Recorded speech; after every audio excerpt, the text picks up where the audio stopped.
আসসালামু আলাইকুম। আজকে আমার একটা ব্যক্তিগত কাজ ছিল, কাজটা অফিস টাইমের মধ্যে শেষ করতে হবে। বাচ্চাদের স্কুল থেকে বাসায় রেখে আমি কাজে বের হয়েছিলাম। কাজটা সেরে আস্তে আস্তে আমার মাগরিবের আজান দিয়েছে।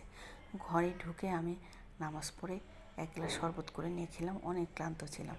তারপরে চা দিয়ে বিস্কুট দেখে ভাবলাম কয়েকদিন আগে তালের বড়া করেছিলাম আর কিছু তালের রস ছিলই, আর আমি তো এক্সপার্ট রাঁধুনি, নষ্ট করবো কেন, তাহলে আজকে তালের পায়েস তৈরি করি। প্রথমে আমি কিছুটা চাল এবং সুজি ভেজে ঠান্ডা হতে দিয়েছি। এখন আমি তালের রসটুকু একটা কড়াইয়ে দিয়ে 2টা সাদা এলাচ, দারচিনি এবং তেজপাতা দিয়ে অনবরত জাল করেছি।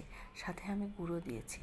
দিয়ে কিছুক্ষণ জাল করার পর আমি ভাজা চালটা আমি ব্লেন্ডারে গুঁড়া করেছি, সুজির গুঁড়া ওর সাথে দিয়ে দুধ দিয়ে অনবরত জাল করেছি। দেখতে পাচ্ছেন আমার তালের পায়েসটা হয়ে গেছে। আমি একটা বাটিতে ঢেলে উপরে বাদাম কিশমিশ দিয়ে পরিবেশন করেছি। হয়ে গেল আমার তালের পায়েস।